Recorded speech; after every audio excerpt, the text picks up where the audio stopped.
काठमाडौँ महानगरपालिकाको आगामी आर्थिक वर्षको नीति तथा कार्यक्रम सार्वजनिक। कोरोना प्रभावितलाई करमा विशेष छुट, विद्युतीय सवारी किन्नेलाई करमा 100% छुट दिने घोषणा।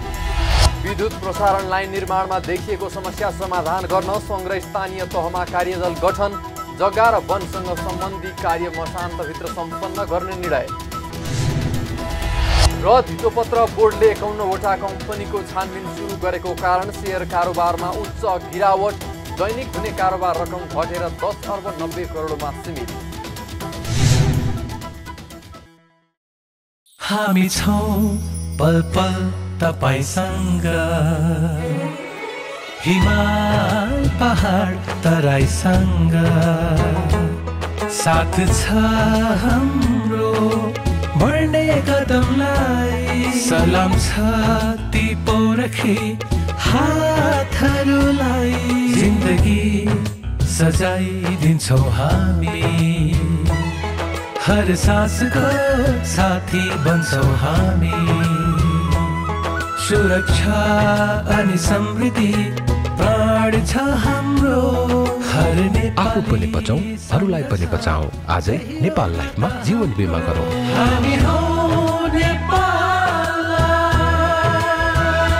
नेपाल लाइफ, किनकि जीवन अमूल्य छ।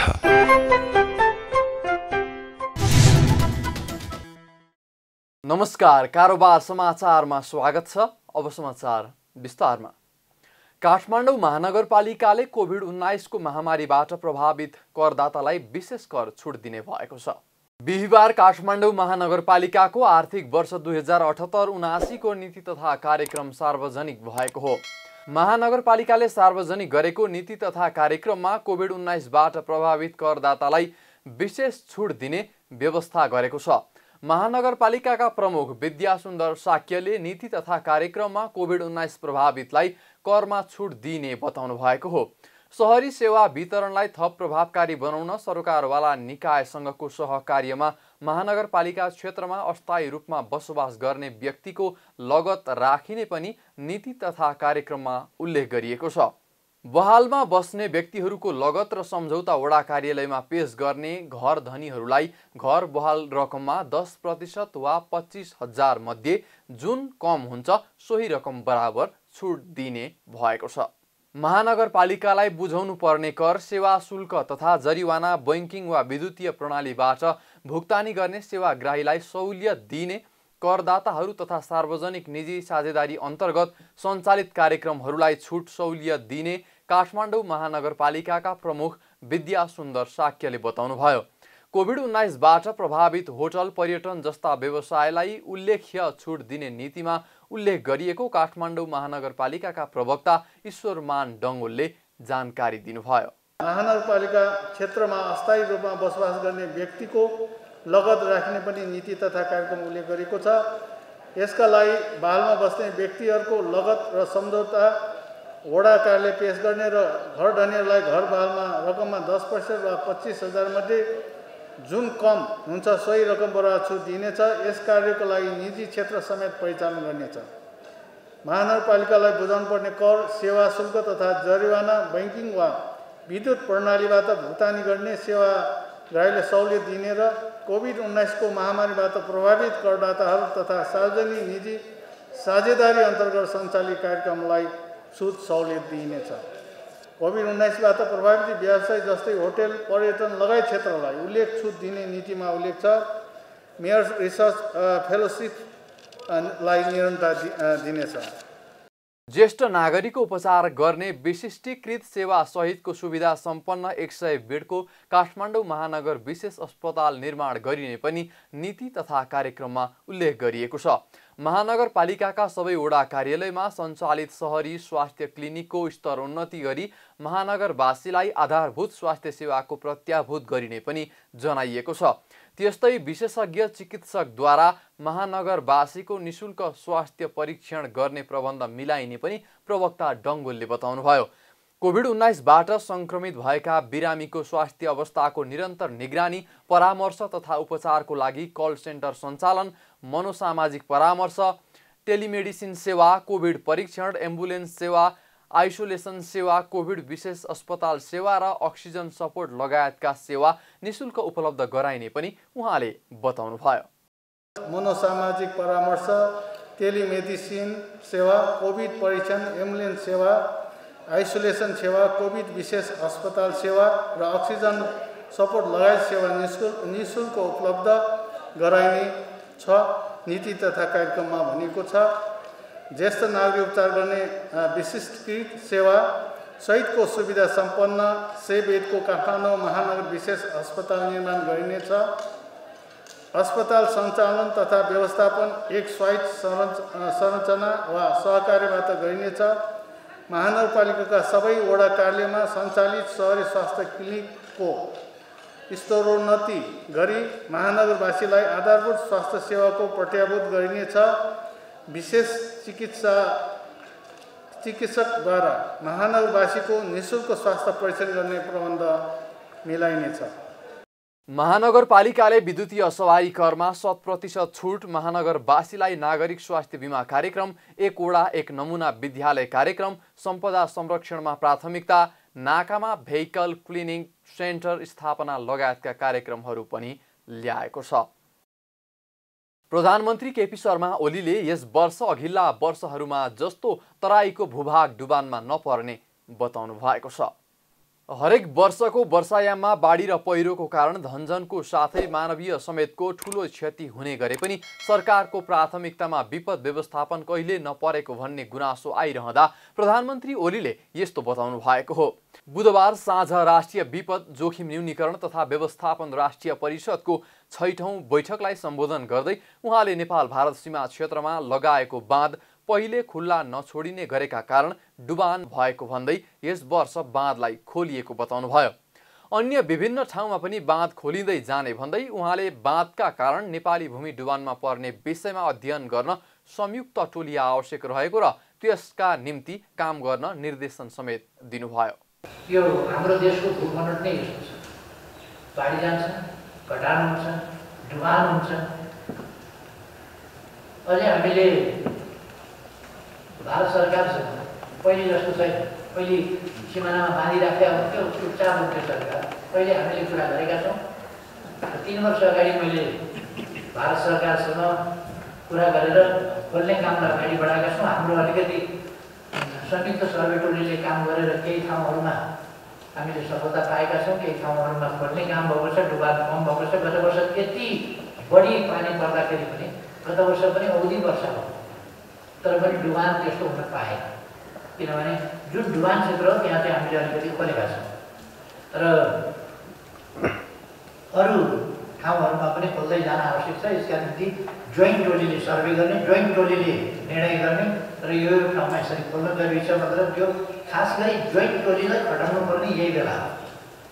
अब यसमा मुख्य सचिवजीको म ध्यान आकर्षण गर्न चाहन्छु। यो सीमावर्ती क्षेत्रमा बनाइएका बाटाका नामका बाँध हुन् वा बाँधका नामका बाँध हुन् जसबाट नेपालको भूमि डुबानमा परेको छ, त्यो कुरा चाहिँ सर्वे टोलीले, जोइन्ट सर्वे टोलीले हेर्ने, यसै बेला बर्खाकै गर्न सक्छ। त्यो हेलिकप्टरबाट पनि गर्न सक्छ। कहाँ कहाँ उठाउने पर्ने, कहाँ कहाँ निकास दिनपर्ने, नदीलाई नेचुरल कोर्समा ध्यान दिनुपर्ने ती के के छन् त्यो पनि गर्न सकिन्छ, जसबाट पनि हामी रोक्न सक्छौँ। बैठकमा प्रधानमन्त्री ओलीले सरकारले चुरे दोहन गर्न नखोजेको स्पष्ट पार्दै चुरेको संरक्षणका लागि ठोस योजनाका साथ लागेको समेत बताउनुभयो। अब बाढी पहिरो जान थालेपछि फेरि हल्ला गर्नेछन् चुरे दोहन भयो। पहिले हामीले चुरे दोहन नहोस् भन्नका लागि बजेटमा चुरे दोहन नगर्ने, चुरेको दोहनलाई स्टप गर्ने, त्यहाँबाट ढुङ्गा माटो ढुङ्गा बालुवा गिटी आदि निकाल्ने काम रोक्ने, खानी पत्ता लगाउने, खानीमा त्यो खानी उपयुक्त छ कि छैन वातावरणीय सर्वे गर्ने, वातावरण अनुकूल हुन्छ कि हुँदैन त्यो वातावरणीय सर्वे गरेर अनि मात्रै त्यो खानीबाट चाहिँ गिटी बालुवा निकाल्ने। अब बढी भयो भनेदेखि त त्यो बेच्दा हामीले बिक्री पनि गरेर व्यापार पनि गर्न सक्छौँ देशमा भन्ने कुरा हो। त्यो कुनै अनौठो कुरा होइन। हामीले चुरे संरक्षण गर्न खोजेको अनि कोटपार काङ्ग्रेसका पालामा लगाएका गुर्जरहरूको फोटो अहिले देखाएको त्यो काङ्ग्रेसका पालामा पोहोर गरेर चाहिँ चुरे दोहन गर्दाखेरि त्यो डोजर सुजर के एक्सकाभेटरले उखेलिराखेर भत्काइराखेको त्यो चाहिँ कहिले फोटो छाप्छ, त्यो कहाँ छ पाला फोटो कहिले छापेर हामीलाई बदनाम गरिरहेको छ। हामी चुरे विनाश होइन, चुरेको संरक्षण गर्न लागि परेको छ र चुरेको संरक्षण गरिन्छ। ठोस योजनाका साथ हामी लागेका छौँ। प्रधानमन्त्री ओलीले अहिले नयाँ बाटो बनाउने काम जोखिमयुक्त भएकाले भदौसम्म नयाँ बाटो खन्ने तथा पहाडहरू भत्काउने काम रोक्न पनि निर्देशन दिनुभयो। यस्तै उहाँले सरकारको कुप्रचार गर्नेहरू विरुद्ध प्रतिवादमा उत्रिन मन्त्रीहरूलाई निर्देशन समेत दिनुभएको छ। उहाँले विरोधीहरू आक्रामक ढङ्गले प्रस्तुत भएको भन्दै सरकारको कामको प्रचार प्रसार गर्न र विरोधीको खण्डन गर्न आग्रह गर्नुभयो। राम्रो कुप्रचारहरूको हामीले भोकल्ली खण्डन गर्नुपर्छ। हरेक मन्त्रीज्यूहरूलाई पनि म भोकल्ली बोल्न र सरकारका कामको प्रचार गर्न र विरोधीका खण्डन गर्न र आफ्ना काम र उपलब्धिहरूको डिफेन्ड गर्न म भन्न चाहन्छु। यहाँ कस्तो छ भनेदेखि तपाईँ हामीले देख्यौँ अनावश्यक मान्छे भित्र पस्न दिएन भनेर नाम लेखेका छु ठेगान लाउँछौँ भन्ने खालको धम्की आउने जस्ता खालको कुराहरू छँदैछ र अत्यन्त एग्रेसिभ भइरहेका छन्। के माथि मार्न जस्तो विरोधीहरू हुने केही पनि होइन। एउटा सरकार पल्टाउनका लागि यत्रो समय चाहिँ कराए फेरि सरकार पल्टिने पनि होइन। अब संसदबाट भएन, जनताबाट भएन, जनतामा जानु भनेपछि सातो उड्छ, अदालत गएका छन् सरकार दिन। अदालतले दिएको सरकार संसारमा कहिले दिएको थियो, कहिले काम लागेको थियो। त्यसर्थ हामी जनताका साथ अगाडि बढ्नुपर्छ। यस्ता प्रधानमन्त्री ओलीले यत्रो समय कटाएको भए पनि सरकार ढाल्न नसकेर अदालतको सहारा लिन पुगेको टिप्पणी समेत गर्नुभएको छ। सरकारले विद्युत प्रसारण लाइन निर्माणमा देखिएका र भविष्यमा देखा पर्ने समस्या समाधान गर्न सङ्घ र स्थानीय तहमा कार्यदल गठन गरेको छ। अर्थ मन्त्रालयमा बसेको बैठकले सङ्घीय तहमा ऊर्जा, जलस्रोत तथा सिँचाइ मन्त्रालय, वन तथा वातावरण मन्त्रालय एवं भूमि व्यवस्था, सहकारी तथा गरिबी निवारण मन्त्रालय र नेपाल विद्युत प्राधिकरण सहितको कार्यदल गठन गर्ने निर्णय भएको हो। स्थानीय तहमा प्रमुख जिल्ला अधिकारीको संयोजकत्वमा सरोकारवाला निकाय र स्थानीय तह समेत सहभागिता रहने गरी कार्यदल गठन गर्ने निर्णय भएको छ। बैठकमा उपप्रधान तथा अर्थमन्त्री, गृहमन्त्री, ऊर्जा, जलस्रोत तथा सिँचाइ मन्त्री, वन तथा वातावरण मन्त्री, भूमि व्यवस्था, सहकारी तथा गरिबी निवारण मन्त्री, सचिवहरू, नेपाल विद्युत प्राधिकरणका पदाधिकारी लगायतको उपस्थिति रहेको थियो। कार्यदलले विद्युत प्रसारण लाइन निर्माणमा देखिएका समस्या समाधान गराउने व्यवस्था मिलाउनेछन्। यस्तै प्रसारण लाइनको क्षेत्रमा रहेका जग्गा नापी गर्न छुट भएका जग्गा नापी कार्य श्रावण मसान्तभित्र सम्पन्न गर्ने, वन कार्यालयमा पेश भएका पूरक EIA असार मसान्तभित्र गर्ने र अन्य EIA IEE स्वीकृतिको कार्य श्रावण मसान्तभित्र सम्पन्न गर्ने निर्णय पनि भएको छ। बैठकमा वन क्षेत्रको हक भोगको विषयमा देखिएका असहजता हटाउन समन्वय गर्ने कार्य तत्काल गर्ने, नेपालगञ्ज, कोहलपुर, दैलेख प्रसारण लाइनको नेपाली सेनाको ब्यारेक रहेका स्थानमा देखिएका समस्या समाधान ऊर्जा मन्त्रालय, विद्युत प्राधिकरण एवं नेपाली सेनाको प्रतिनिधि रहेको टोलीले 2 महिनाभित्र समस्या समाधान गर्ने निर्णय भएको पनि छ। हाल नवलपरासी, रूपन्देही, पाल्पा, पर्वतको फलेवास, बागलुङ, रामेछापको मन्थली, दोलखा, सिन्धुपाल्चोक, काठमाडौँको शङ्खरापुर, भक्तपुरको चाँगु नारायण, गोरखाको पालुङटार, डडेलधुरा, दार्चुला, उदयपुर, सोलुखुम्बु, कास्की, सङ्खुवासभा, धनकुटा, तेह्रथुम, ताप्लेजुङ, चितवन, मकवानपुर, सर्लाही, सिराहाका विभिन्न ठाउँमा प्रसारण आयोजनामा समस्या देखिएको छ। आगामी वर्षको बजेटमा तामाकोशी आयोजनाबाट 288, रसुवागढीबाट 111, सेन्जेन र माथिल्लो सेन्जेन 56, त्रिशुलीबाट 37, राहुघाट 40, मध्य भोटेकोशीबाट 102 मेगावाट र निजी क्षेत्रबाट निर्माणाधीन आयोजनाबाट 1055 गरी कुल 1629 मेगावाट थप विद्युत राष्ट्रिय प्रसारण लाइनमा जोडिने उल्लेख गरिएको छ। धेरैलाई थाहा छैन होला, काठमाडौँ उपत्यकाभित्र फलफुलको ठुलो बागवानी छ भनेर। काठमाडौँको दक्षिण पश्चिममा कीर्तिपुर नगरपालिकामा रहेको समशीतोष्ण बागवानी केन्द्र नजिकै भएर पनि ओझेलमा छ। एक रिपोर्ट। 2019 सालमा जापान सरकारको सहयोगमा स्थापना भएको समशीतोष्ण बागवानी केन्द्र धेरै सम्भावना भएर पनि खुम्चेर बसेको छ। नेपालको मध्य पहाडमा हुने सबै प्रकारका फलफुलको प्रसारको लागि बिउ, बेर्ना, बिरुवा उत्पादन गर्ने भए पनि सरकारको प्राथमिकतामा क्रमशः खुम्चिँदो छ। अङ्गुर, नास्पाती, आरु, किवी, एभोकाडो, हलुवाबेद, अम्बा, बयर तथा सुन्तला जातका फलफुलको 50 भन्दा बढी जातका फलफुलको बिरुवा यस केन्द्रले उत्पादन गर्दै आएको छ। यस केन्द्रमा उत्पादन हुने जापानिज नास्पाती र वाइनको लागि राम्रो मानिएको स्टुवेन अङ्गुर विशेष रहेका छन्। यस्तै यो केन्द्रले मुख्य गरी बिरुवा उत्पादन गरेर कृषक तथा व्यवसायीहरूलाई बिक्री वितरण गर्दै आएको केन्द्रकी सूचना अधिकारी सरिता गौतमले बताउनुभयो। सुन्तला जातको फलफुलहरू जस्तो सुन्तला, कागती, मुन्तला, भोगटेहरू र सँगसँगै हिउँदे फलफुलहरू जस्तै आरु बखडा, हलुवाबेद, नास्पतीहरू उत्पादन गरेर हामी किसानलाई बिक्री वितरण गर्छौँ। र त्यसमा पनि अझ विशेष गरेर हाम्रोमा धेरै यो बर्खे हिउँदे फलफुलहरूमा चाहिँ जापानिज जातको जापानिज भेराइटीहरू चाहिँ धेरै छ। र यो सँगसँगै हामीले जुन बिरुवा उत्पादन गर्नको लागि हामीलाई साइन चाहिन्छ, त्यसको लागि चाहिँ हामीले माउबोटको रूपमा चाहिँ फलफुलको जुन माउबोटहरूको स्याहार सम्भार गर्ने कार्य, त्यस्तै विभिन्न यो सुन्तला जात फलफुलहरूको जम्प्लाजमहरू भन्छ, जम्प्लाजमहरू सङ्कलन गर्ने, सम्वर्धन गर्ने कार्यहरू गरिरहेका छौँ। र हामीले चाहिँ उत्पादन गरेको बिरुवा 2 सिजनमा बेच्छौँ। एउटा चाहिँ जेठको 16 गतेबाट हुन्छ, त्यसमा चाहिँ हामीले त्यो समयमा बर्खे खालको फलफुलहरू जस्तो सुन्तला जातको फलफुलहरू त्यो समयमा बेच्छौँ भने हिउँदको 16देखि पुसको 16देखि हामीले त्यति बेला हिउँदे फलफुलहरू त्यसमा जस्तो जति पनि पात झर्ने खालको फलफुलहरू हुन्छ जस्तै हलुवाबेद, नास्पती, आरु बखडाहरू, त्यसको बिरुवाहरू चाहिँ हामी उत्पादन गरेर किसानलाई बिक्री वितरण गर्छौँ। यति धेरै सम्भावना र महत्त्व भएको बागवानी केन्द्र अहिले अतिक्रमणमा परेको छ। स्थापना कालमा करिब 400 रोपनीमा फैलिएको यो केन्द्र सरकारी निकायको कार्यालय, सडक लगायतले क्रमशः अतिक्रमण गर्दै आएका छन्। काठमाडौँ उपत्यका नजिक रहेको ठुलो क्षेत्रफलमा सबैको आँखा जानु स्वाभाविक हो।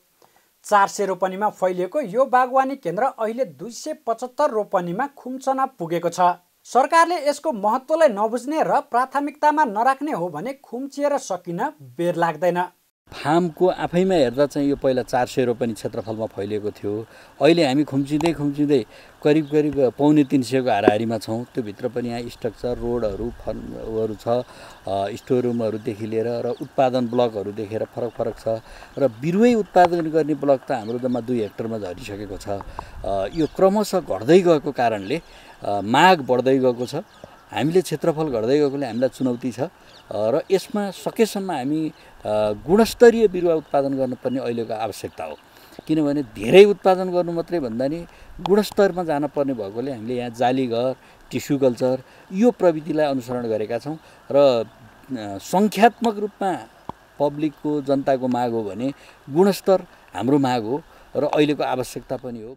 काठमाडौँ लगायतका मध्य पहाडी क्षेत्रमा समशीतोष्ण जलवायुमा उपयुक्त हुने फलफुलको बिरुवा उत्पादन गर्न यो केन्द्रको प्रचार प्रसार र क्षमता वृद्धि गर्न आवश्यक छ। बजारको अभाव नभएको तर माग अनुसार उत्पादन दिन नसकिएको यो समयमा यस्ता बागवानी केन्द्रको भूमिका अहम हुन्छ। खुम्चदो केन्द्रमा सरकारको सकारात्मक दृष्टि समयमै जाओस्। नेपाल धितोपत्र बोर्डले सेयर कारोबारमा चलखेल भएको आशंका सहित 51वटा कम्पनीको सेयर कारोबारको छानबिन सुरु गरेको कारण बिहिबार सेयर बजारमा उच्च अङ्कको गिरावट आएको छ। साताको अन्तिम दिन सेयर बजारमा भएको कारोबार पछिल्लो 1 महिनाकै न्यून हो। लगातारको वृद्धिसँगै दैनिक 15 अर्ब रुपैयाँ माथिको कारोबार हुँदै आएको सेयर बजारमा बिहिबार जम्मा 10 अर्ब 90 करोड 49 लाख रुपैयाँको मात्र सेयर कारोबार भएको छ भने 223 कम्पनीको जम्मा 2 करोड 3 लाख किता सेयर मात्र कारोबार भएको छ। धितोपत्र बोर्डले प्रतिवेदन सार्वजनिक गर्नु पूर्वको दिन 3009 लाख किता सेयर 16 अर्ब 52 करोड रुपैयाँ बराबरमा किनबेच भएको थियो भने त्यसको भोलिपल्ट नै घटेर 2 करोड 83 लाख किता सेयर 15 अर्ब 48 करोड रुपैयाँ बराबरमा मात्र किनबेच भएको थियो। सेयर कारोबारमा उच्च अङ्कको गिरावट आएको दिन सेयर बजार मापन गर्ने नेप्से परिसूचक 1.29 अङ्कले घटेर 2968.43 अङ्कमा ओर्लिएको छ। धितोपत्र बोर्डले मङ्गलबार साँझ विज्ञप्ति जारी गर्दै सेयर कारोबारमा चलखेल भएको आशंका सहित 51वटा कम्पनीको सेयर कारोबारको छानबिन सुरु गरेको छ। आज होटल र पर्यटन विकास बैंक, वित्त, निर्जीवन बीमा, जीवन बीमा र अन्य समूहको परिसूचकमा मात्र हरियाली देखिएको छ। नेपाल पुनर्बीमा कम्पनी एक्लैको 76 करोड 74 लाख 75 हजार रुपैयाँ बराबरको सेयर कारोबार रहँदा बाँकी कुनै पनि कम्पनीको 30 करोड माथिको सेयर कारोबार हुन सकेन। कारोबार समाचारमा अब सुनचाँदी र विदेशी विनिमय दर सम्बन्धी जानकारी।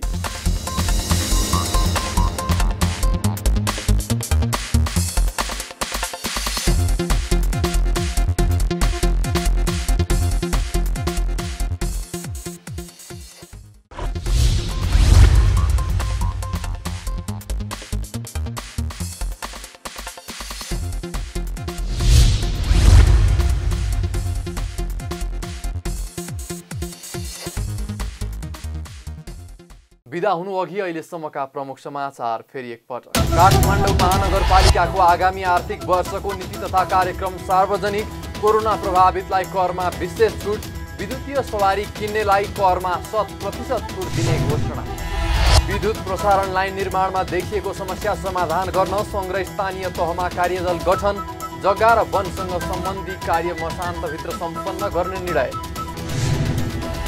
र धितोपत्र बोर्डले 51वटा कम्पनीको छानबिन सुरु गरेको कारण सेयर कारोबारमा उच्च गिरावट।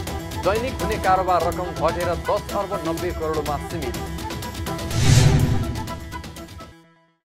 कारोबार समाचार सकियो। हामीलाई बिदा दिनुहोस्। नमस्कार।